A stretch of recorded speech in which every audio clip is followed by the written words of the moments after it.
સ્વાગત છે મારા કિચનમાં।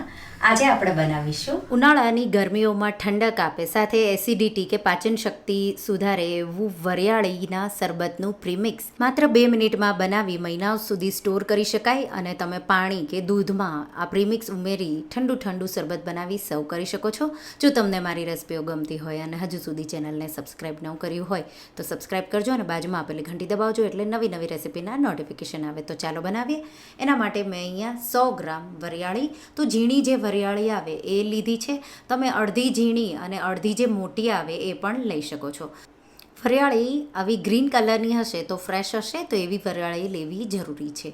અને સાથે આપણે સાકર, તો 300 થી 350 ગ્રામ મેં આવી સાકર લીધી છે। તમે મોટા ટુકડાવાળી લઈ શકો છો પણ એને તમારે ખાયણી દસ્તામાં ખાંડીને લેવી પડશે। સાથે 12 જેટલી એલચી લેશું। એલચી પણ બહુ જ ગુણકારી છે। તો આપણે મિક્સર જારમાં અડધી વરિયાળી, એમાં અડધી એલચી અને અડધી સાકર ઉમેરી અને એનો આપણે પાવડર કરી લઈશું। તો એકદમ ઝીણો એનો પાવડર કરી લેવાનો, આવો તમે જોઈ શકો છો। અને હવે એક બાઉલ લેશું, એમાં ચારણી મૂકીશું અને જે વરિયાળી અને સાકરનો પાવડર છે એને આ રીતે ચાળી લઈશું। તો મોટા જે ટુકડા હોય વરિયાળીના એ સાઈડમાં આ રીતે નીકળી જશે અને આપણે એને પાછું જે બચેલું વરિયાળી અને સાકરનું મિશ્રણ છે એમાં ઉમેરી અને પાછું આપણે એને દળી લઈશું। તો આ રીતે તમે જોઈ શકો છો। તો આ રીતે મોટા થોડા ટુકડા બચી જશે, એને આપણે પાછું મિક્સર જારમાં ઉમેરી દઈશું।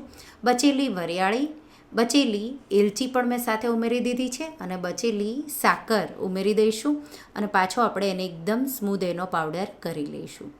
વરિયાળી અને સાકરને તમે અલગ અલગ પીસી અને અલગ અલગ બોટલમાં પણ સાચવી શકો છો। તો વરિયાળીમાં તમારે થોડી એલચી ઉમેરી દેવાની, પણ આ રીતથી એકદમ ઇઝી પડશે, પણ તમારે તરત જ આ શરબતને સર્વ કરવું પડશે। તો એકદમ સારી રીતે મેં ચાળી લીધું છે અને આ રીતે પાછું બચેલી વરિયાળીને ગ્રાઇન્ડ કરી પાછી મેં ચાળી લીધી છે। તો તમે જોઈ શકો છો વરિયાળી શરબતનું પ્રીમિક્સ તૈયાર છે।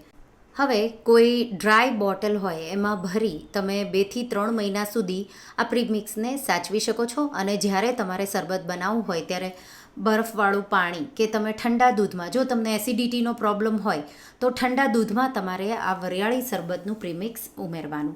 તો આ રીતે પ્રીમિક્સ આપણું તૈયાર છે। હવે આપણે એમાંથી શરબત બનાવીશું। તો ઉનાળાની ગરમીઓ છે એટલા માટે આપણે એમાં જે સબ્જા કહેવાય કે તકમરિયા આપણે કહેવાય એ 1 ટેબલ સ્પૂન લેશું અને એમાં અડધો કપથી થોડું ઉપર પાણી ઉમેરી અને આ રીતે આપણે તકમરિયાને 2 થી 3 મિનિટ જેવા પલાળીશું। હવે સર્વિંગ ગ્લાસમાં આપણે બરફના ટુકડા, એક હું દૂધમાં બનાવી રહી છું અને એક આપણે લીંબુ પાણીવાળું વરિયાળીનું શરબત બનાવીશું। તો અહીંયા તકમરિયા માત્ર 2 જ મિનિટમાં તમે જોઈ શકો છો ફૂલી અને આ રીતે પલળી ગયા છે। 2 ગ્લાસમાં અડધો ટેબલ સ્પૂન જેટલા તકમરિયા, એક આપણે પાણીવાળું, તો લીંબુ ઉમેરવું ઓપ્શનલ છે પણ જો તમારા પાસે હોય તો ઉમેરવાનું, બહુ સારો એવો ટેસ્ટ આવશે। સાથે આપણે એમાં ઠંડુ પાણી, તો એકદમ મેં આઈસ કોલ્ડ વોટર, અને એકમાં આપણે દૂધવાળું બનાવી રહ્યા છીએ। તો બીજા ગ્લાસમાં મેં 1 કપ જેટલું ઠંડુ દૂધ ઉમેરી દીધું છે। હવે જે આપણે પહેલું બનાવી રહ્યા છીએ દૂધવાળું છે, તો જે પ્રીમિક્સ બનાવ્યું છે એમાંથી આપણે લગભગ 1.5 ટેબલ સ્પૂન જેટલું, કે પછી તમને કેટલો સ્ટ્રોંગ ફ્લેવર જોવે 1.5 થી 2 ટેબલ સ્પૂન જેટલું આ રીતે આપણે વરિયાળીનું પ્રીમિક્સ ઉમેરી દઈશું અને એકદમ સારી રીતે આ રીતે મિક્સ કરી દઈશું।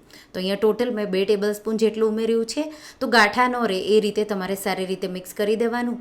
અને જે લીંબુવાળું છે એમાં પણ મેં 2 ટેબલ સ્પૂન જેટલું વરિયાળી શરબતનું પ્રીમિક્સ ઉમેરી દીધું છે। તો માત્ર 2 મિનિટમાં બની જશે। અને જો એસિડિટી કે ડાયજેશનના પ્રોબ્લેમ હોય તો દૂધમાં કે પછી ગરમીઓમાં ઠંડક માટે તમે પાણીમાં પણ બનાવી બાળકોને પણ ખૂબ જ ભાવશે। તો એકવાર જરૂરથી ટ્રાય કરજો। તો તમને આ રેસિપી કેવી લાગી મને કમેન્ટમાં જરૂરથી જણાવજો અને જો રેસિપી ગમી હોય તો વિડીયોને લાઈક કરજો, શેર કરજો અને મારા ચેનલને સબસ્ક્રાઇબ કરજો અને આવી જ નવી રેસિપીઓ માટે તમે બેલ આઇકન બટનને પ્રેસ કરજો।